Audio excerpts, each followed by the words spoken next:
Good morning, children. How are you? In 7th class, first lesson, the universe and the earth. The universe and the earth. విశ్వము మరియు భూమి అనే lesson గురించి మనం ఈరోజు క్లాస్లో నేర్చుకున్నాము. The universe and the life. విశ్వము మరియు భూమి. మనము కింద ఇచ్చిన ఈ ఫ్లో చార్ట్ ద్వారా అసలు ఈ లెసన్లో ఏముంటాయి, ఏమేమి నేర్చుకుంటామనే టాపిక్స్ని లైన్ వైజ్గా డిస్కస్ చేద్దాము. The first one, the universe. The universe. The universe means విశ్వము. ద యూనివర్స్ విశ్వము. Next one, the solar system. The solar system. సౌర కుటుంబము. సౌర కుటుంబము. Next one, environment. ఎన్విరాన్మెంట్ పర్యావరణము. పర్యావరణము. Next one, factors of pollution. Factors of pollution కాలుష్య కారకాలు. కాలుష్య కారకాలు. Next one, disasters. డిజాస్టర్స్ అంటే విపత్తులు. విపత్తులు. డిజాస్టర్స్ 2 టైప్స్లో ఉంటాయి. న్యాచురల్ అంటే సహజంగా వస్తాయి. ఫర్ ఎగ్జాంపుల్ మనకి భూకంపాలు, అవి సైక్లోన్స్, తుఫాన్లు. నెక్స్ట్ వన్, మ్యాన్ మేడ్ మానవ కారకాలుగా కూడా కొన్ని ఉంటాయి. మానవులు సృష్టించే బాంబులు అలాంటివి అన్నమాట. సో ఇవి మనం ఫస్ట్ డిస్కస్ చేస్తాము. ఫస్ట్ ఏంటి? యూనివర్సు. యూనివర్సు అంటే విశ్వము. నెక్స్ట్ వన్, సౌర కుటుంబము. Solar system. Solar system. Next one, environment. Environment means పర్యావరణం. Next one, factors of pollution కాలుష్య కారకాలు. కాలుష్య కారకాలు. Next one, disasters. డిజాస్టర్స్ అంటే విపత్తులు అన్నమాట. ఇవి 2 టైప్స్ ఉంటాయమ్మా. న్యాచురల్ సహజంగా మనకి ఉండేవి న్యాచురల్గా. Next one, man made. Man made. Next one, the universe. అసలు ఆ యూనివర్స్ ఎలా ఆవిర్భవించింది, విశ్వం యొక్క ఆవిర్భావం ఏంటి, అసలు సోలార్ సిస్టమ్ అంటే ఏంటి, మనం నెక్స్ట్ డిస్కస్ చేస్తే ఆరిజిన్ ఆఫ్ ద యూనివర్స్ అంటే విశ్వం ఎలా ఆవిర్భవించింది. ప్రపంచం అంటాం కదా, అసలు ఈ ప్రపంచం ఎలా ఆవిర్భవించిందో మనం తెలుసుకుంటాము. Next one, origin of the solar system అంటే సౌర కుటుంబం ఎలా ఆవిర్భవించిందో మనం నేర్చుకుంటాం అన్నమాట. Next one, components of the environment. Components of the environment అంటే పర్యావరణం యొక్క అంశాలు. పర్యావరణం యొక్క అంశాల గురించి కూడా మనం ఈ క్లాస్లో నేర్చుకుంటాము, అంటే ఈ లెసన్లో నేర్చుకుంటాం అన్నమాట. ఆరిజిన్ ఆఫ్ ద యూనివర్స్ విశ్వం ఆవిర్భావం. నెక్స్ట్ వన్, సౌర కుటుంబము ఆవిర్భావం. Next one, components of the earth. Components of the earth. Next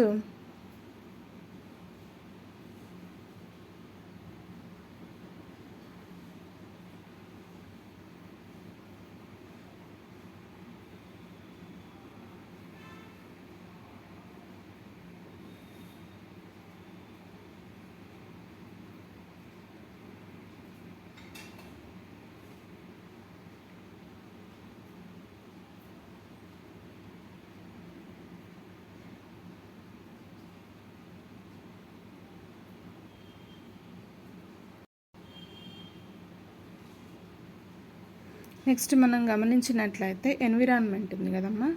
ఈ ఎన్విరాన్మెంట్ పర్యావరణం యొక్క అంశాలు వస్తే ఇవి మళ్ళీ 3 టైప్స్ ఉంటాయి.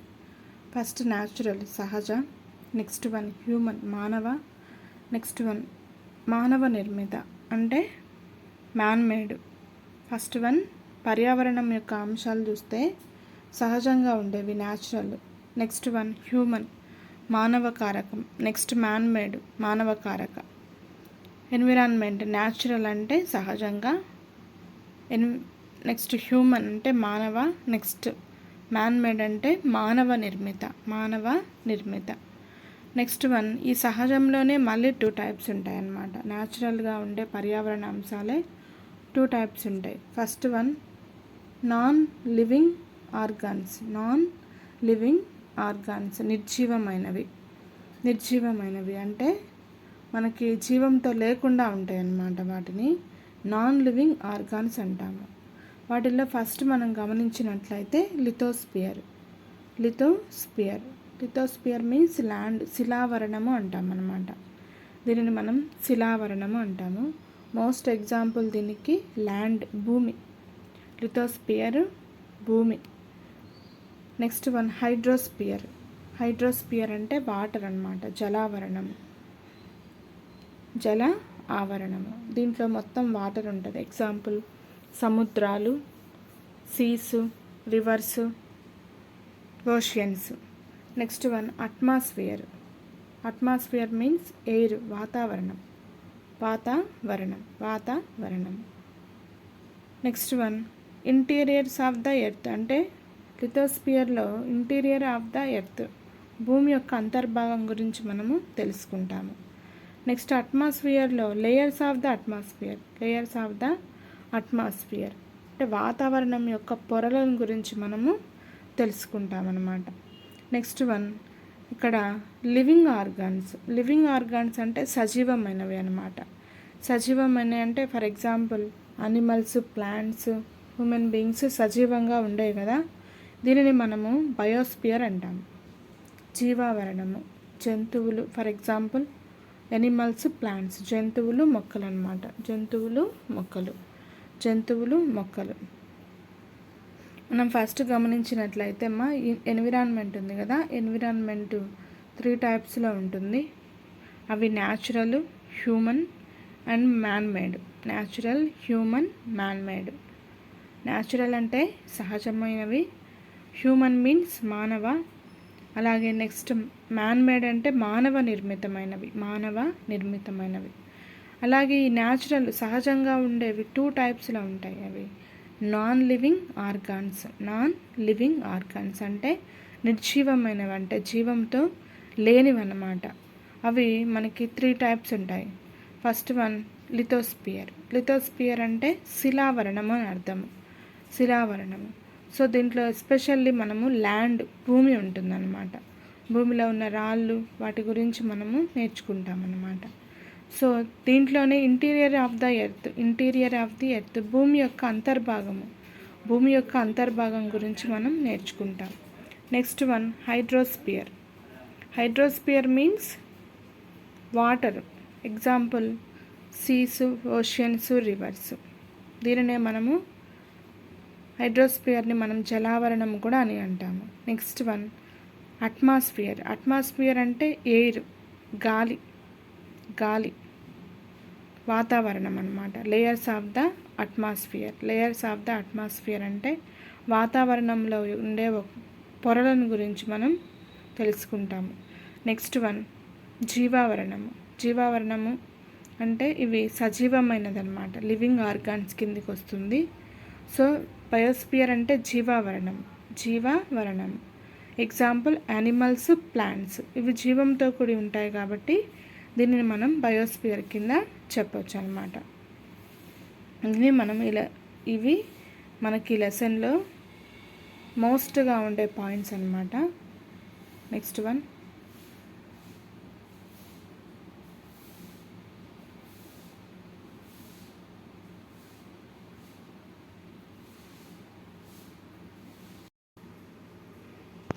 I will explain again అమ్మా. ఫస్ట్ వన్ ఫ్లో చార్ట్లో ద యూనివర్స్ అంటే విశ్వము. Next one the solar system అంటే సౌర కుటుంబం. నెక్స్ట్ వన్ పర్యావరణము అంటే ఎన్విరాన్మెంట్ మీన్స్ పర్యావరణము. Next one factors of pollution అంటే కాలుష్య కారకాలు. నెక్స్ట్ వన్ డిజాస్టర్స్ మీన్స్ విపత్తులు. న్యాచురల్ అండ్ మ్యాన్మేడ్ అంటే సహజంగా ప్లస్ అలాగే మానవ కారకంగా. నెక్స్ట్ వన్ యూనివర్స్ అసలు విశ్వం ఎలా ఆవిర్భవించింది, ఆరిజిన్ ఆఫ్ ద యూనివర్స్, విశ్వం యొక్క ఆవిర్భావం. Next one origin of the solar system అంటే సౌర కుటుంబం యొక్క ఆవిర్భావం. నెక్స్ట్ వన్ పర్యావరణం కింద కాంపోనెంట్స్ ఆఫ్ ద ఎన్విరాన్మెంట్ పర్యావరణం యొక్క అంశాలను గురించి నేర్చుకుంటాము. సో ఈ కాంపోనెంట్స్ ఆఫ్ ద ఎన్విరాన్మెంట్లో మనకి natural, human, man made.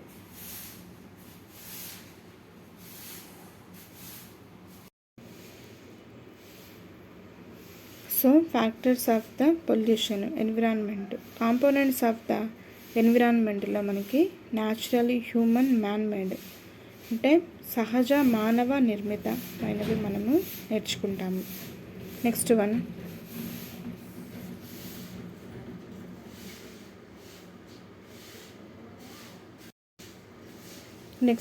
Natural అంటే సహజమైన వాటిల్లో మనము 2 టైప్స్ని డివైడ్ చేస్తాము. దాంట్లో మళ్ళీ మనకి నాన్ లివింగ్ ఆర్గాన్స్ అంటే నిర్జీవమైనవి, లివింగ్ ఆర్గాన్స్ సజీవమైనవి అనేవి ఉంటాయన్నమాట. సో నాన్ లివింగ్ ఆర్గాన్స్లో నిర్జీవమైన వాటిల్లో లిథోస్పియర్, ల్యాండ్ అంటే శిలావరణం గురించి తెలుసుకుంటాము. నెక్స్ట్ హైడ్రోస్పియర్, వాటర్ గురించి అంటే జలావరణం అన్నమాట. దీంట్లో వాటర్ ఉంటుంది, అది నేర్చుకుంటాము. నెక్స్ట్ వన్ అట్మాస్ఫియర్, ఎయిర్, వాతావరణం యొక్క పొరలు, లేయర్స్ ఆఫ్ ద అట్మాస్ఫియర్, వాతావరణం యొక్క పొరలు. లిథోస్పియర్లో ఇంటీరియర్ ఆఫ్ ద ఎర్త్, భూమి యొక్క అంతర్భాగం గురించి తెలుసుకుంటాము. ఇంకా లివింగ్ ఆర్గాన్స్లో సజీవమైనవి, ఇది బయోస్పియర్ అంటే జీవావరణం. సో దీంట్లో యానిమల్స్, ప్లాంట్స్ ఉంటాయన్నమాట. So next one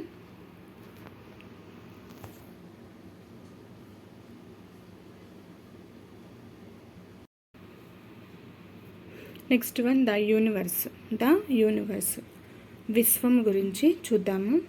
the universe is a vast space that contains many unimaginable elements. The universe is a vast space that contains many unimaginable elements. అంటే మనకి ఊహించలేని అనేకమైన అంశాలు కలిగి విస్తారమైన అంతరిక్షమును మనము విశ్వము అంటాము. The universe is a vast space that contains many unimaginable elements అంటే ఊహించలేని అనేక అంశాలు కలిగి ఉన్న విస్తారమైన అంతరిక్షమును మనము ఏమంటాము అంటే విశ్వము అని అంటాము. విశ్వము. Next it includes the sun, planets, the Milky way Galaxy,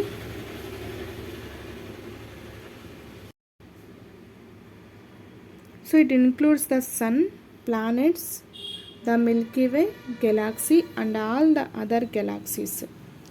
So it includes the sun, planets, the Milky Way galaxy and all the other galaxies. ఇందులో మనకి గమనించినట్లయితే సూర్యుడు, గ్రహాలు, పాలపుంత, నక్షత్ర వీధి మరియు ఇతర అన్ని నక్షత్ర వీధులు ఉంటాయన్నమాట. It includes the sun, planets, milky way galaxy and all the other galaxies ఉంటాయి. Nobody knows how big the universe, the range of the universe is infinite. So nobody knows how big the universe, the range of the universe is infinite అంటే విశ్వం ఎంత పెద్దదో ఎవరికీ తెలియదు. విశ్వం వ్యాప్తి అనంతమైనదన్నమాట. Infinite అంటే అనంతమైనది, పెద్దది అని, చాలా పెద్దది అని అర్థం.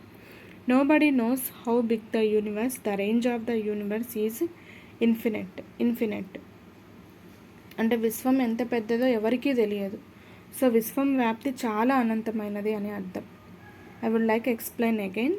The universe is a vast space that contains many unimaginable elements. మనం ఊహించలేని అనేక అంశాలు కలిగి ఉన్న విస్తారమైన అంతరిక్షమును మనం ఏమంటామంటే విశ్వము అంటాము. It includes the sun, planets, the Milky way galaxy and all the other galaxies అంటే ఇందులో ఈ విశ్వంలో, యూనివర్స్లో మనకి సూర్యుడు, అలాగే గ్రహాలు, పాలపుంత, నక్షత్ర వీధి మరియు అనేక ఇతర అంశాలు ఉంటాయన్నమాట. నెక్స్ట్ వన్ నోబడీ నోస్ అంటే ఎవరికీ తెలియదు. How big the universe, the range of the universe is infinite అంటే ఎవరికీ తెలియదు విశ్వం ఎంత పెద్దదో. విశ్వం వ్యాప్తి చాలా అనంతమైనది.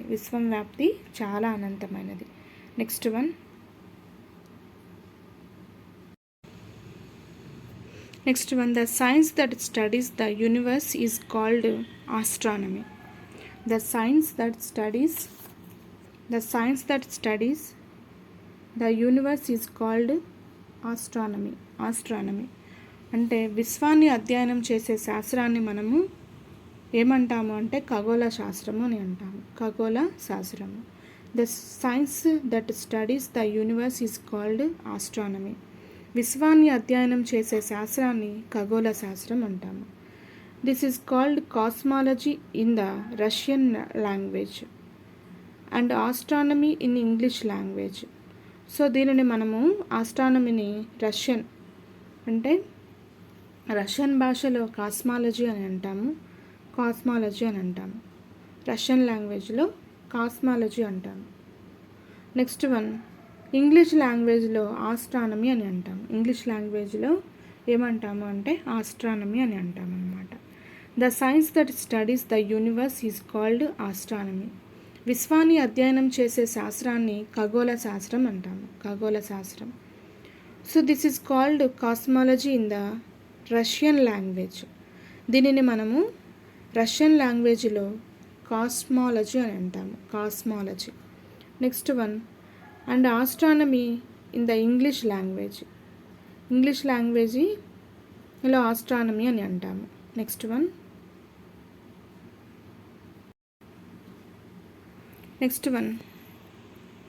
when Galileo first looked at the sky through this instrument, he saw many wonders unknown to him.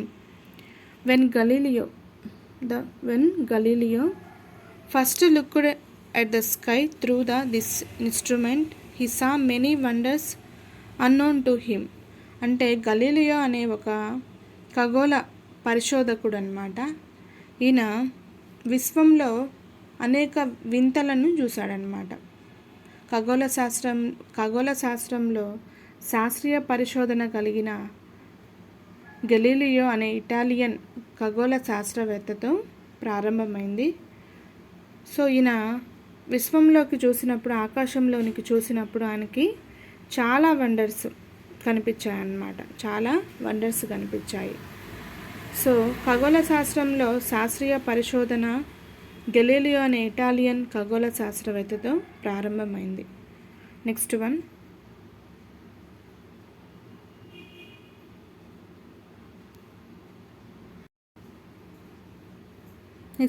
many astronomers have been searching about the universe since the time of Galileo. Many astronomers have been searching about the universe since the time of Galileo. Since the time of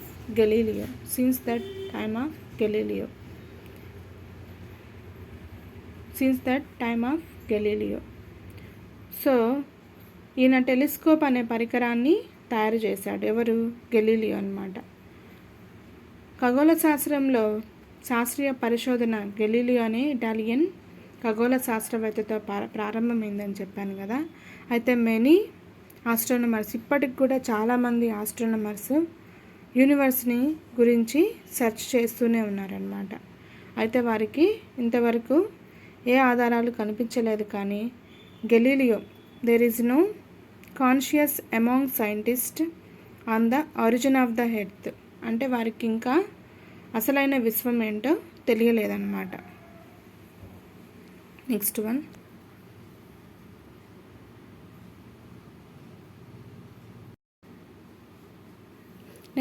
do you know మీకు తెలుసా. కొంచెం important మ్యాటర్ని మనం ఇక్కడ discuss చేద్దాము. The word universe is originated from the Latin word. So the word universe is originated from the Latin word universum, which means all matter and all space.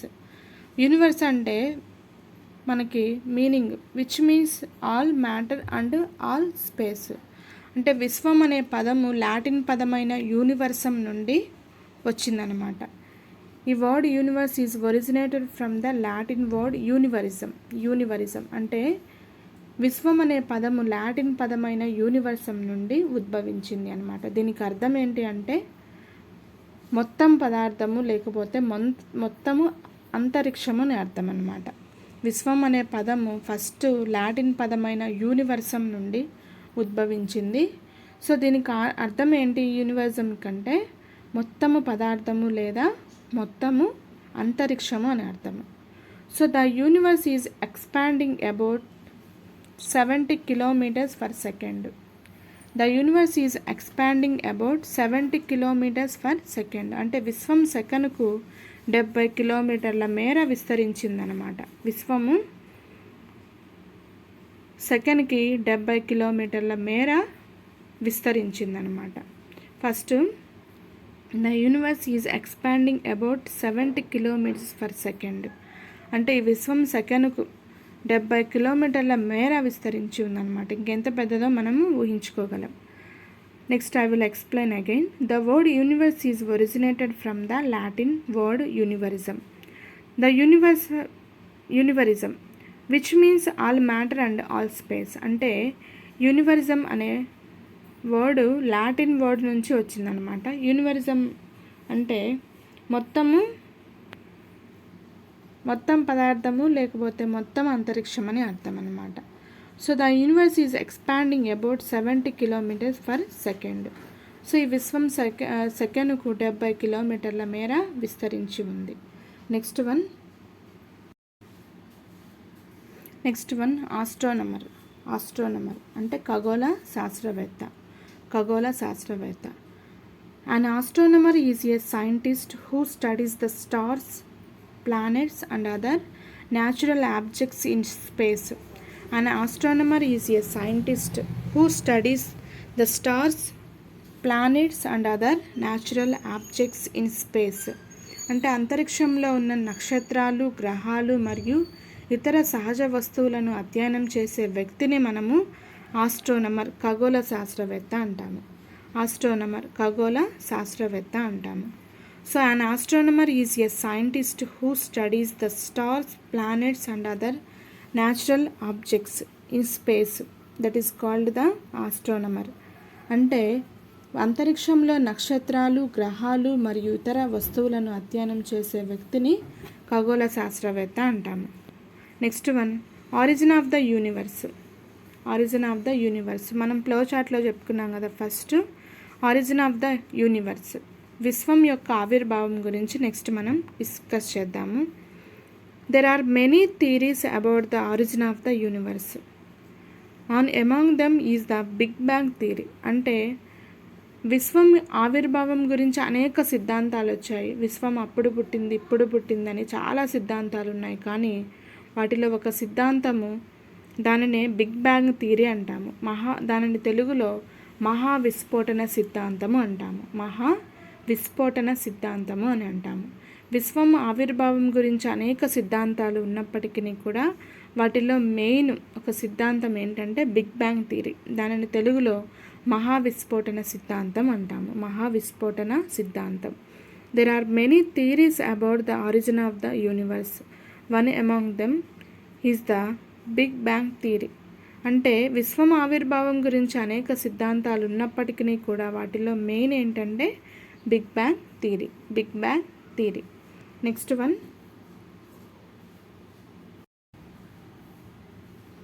Big bang theory అంటే చూద్దాము. The big bang theory was first proposed by a Belgian astronomer named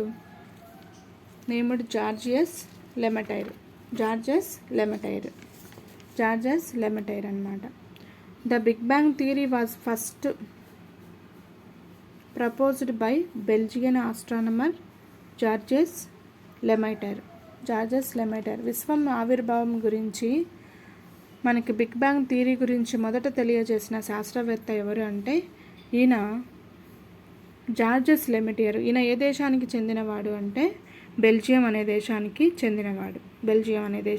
చెందినవాడు. The big bang theory was first proposed by a Belgium astronomer named Georges Lemaitre. So విశ్వం యొక్క ఆవిర్భావం గురించి, big bang సిద్ధాంతాన్ని గురించి మనకు మొదట జార్జెస్ లెమైటర్ అనే బెల్జియం దేశానికి చెందిన ఆస్ట్రోనమర్ మనకి తెలియచెప్పడం జరిగింది. Next one, he strongly believed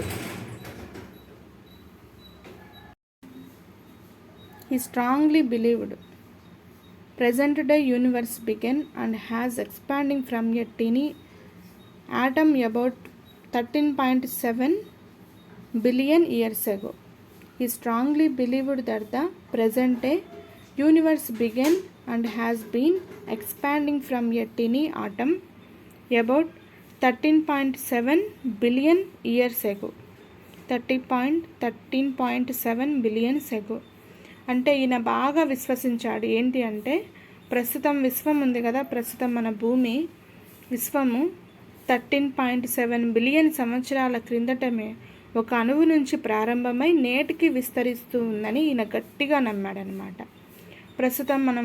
ప్రస్తుత విశ్వము 13.7 బిలియన్ సంవత్సరాల క్రితము ఒక చిన్న అణువు నుంచి ప్రారంభమై నేటికి కూడా విస్తరిస్తూ ఉందని ఈయన గట్టిగా నమ్మాడనమాట. స్ట్రాంగ్లీ బిలీవ్డ్, గట్టిగా నమ్మాడు.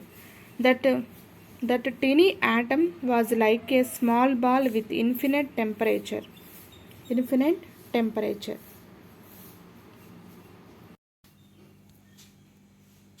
Universe began and has been expanding from a tiny atom about 13.7 billion years ago. అంటే విశ్వం ప్రస్తుతం ఉన్న విశ్వము 13.7 బిలియన్ సంవత్సరాల క్రితం ఒక చిన్న అణువు నుంచి ప్రారంభమై నేటికి విస్తరిస్తుందని ఆయన గట్టిగా నమ్మాడని చెప్పుకున్నాం కదా. Next one, that teeny atom was like a small ball with infinite temperature.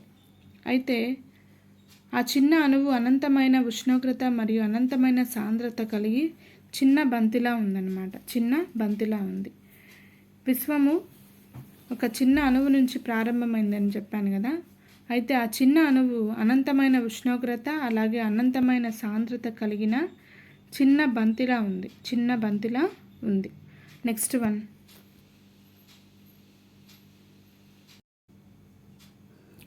due to the increase temperature and density of that atom is scattered into small pieces all over the universe. Due to the increasing temperature and density of that atom is shattered to small pieces all over the universe. అంటే విశ్వంలో ఉన్న ఉష్ణోగ్రత సాంద్రత పెరిగిన కారణంగా అది విశ్వమంతా చిన్న చిన్న ముక్కలుగా విసిరివేయబడి సో విశ్వం యొక్క ఆవిర్భావం జరిగిందని మనము నమ్ముతూ ఉంటామన్నమాట. Next one,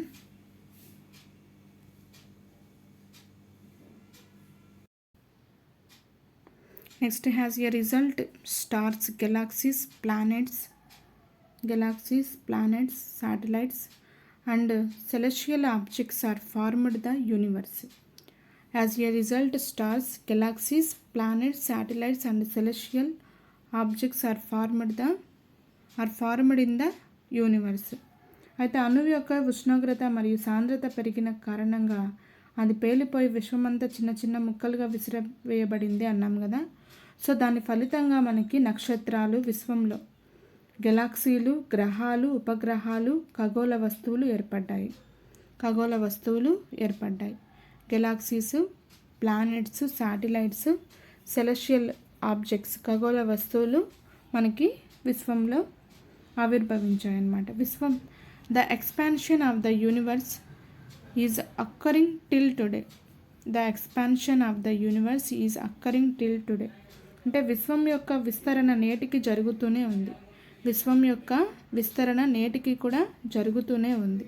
the expansion of the universe is occurring till today అంటే ఇప్పటికీ కూడా విశ్వం జరుగుతూనే ఉంది అని దీనికి అర్థము. నెక్స్ట్ వన్,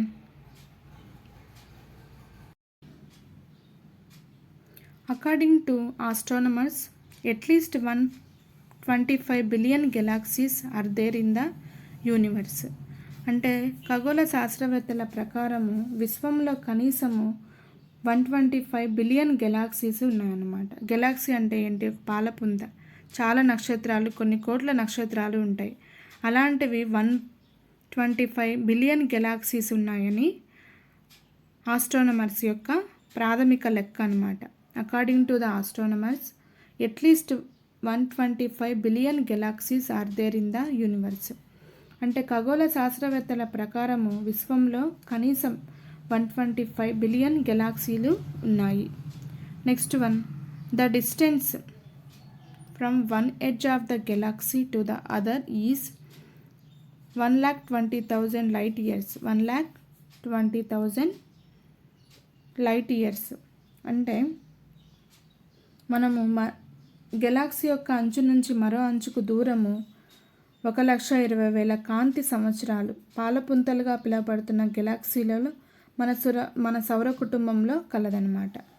అంటే the distance from the one edge of the Galaxy to the other is 1,20,000 light years. అంటే ఒక గెలాక్సీ అంచు నుంచి మరొక గెలాక్సీ అంచుకు దూరము 1,20,000 కాంతి సంవత్సరాలుగా పిలువబడుతున్న గెలాక్సీలు మన సౌర కుటుంబంలో కలవు. Next one, the Milky way is the Galaxy in which our solar system is located. So ఇలాంటి గెలాక్సీస్లు మన సోలార్ సిస్టంలో కూడా కలవు. పాలపుంతలుగా పిలువబడుతున్న గెలాక్సీలు మన సౌర కుటుంబంలో కూడా కలవు. Next one,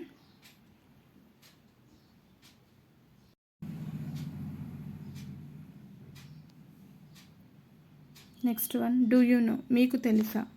important point. A light year is a unit of distance. It is the distance that light can travel in 1 year. A light year is a unit of distance. It is the distance that light can travel in 1 year. అంటే కాంతి సంవత్సరం అనే దూరాన్ని కొలిచే ఒక ప్రమాణము కాంతి ఒక సంవత్సరంలో ఎంత దూరం ప్రయాణించగలదో చెప్తుందన్నమాట. Light moves at a velocity of above 3 lakhs km/s. కాంతి సెకండ్కి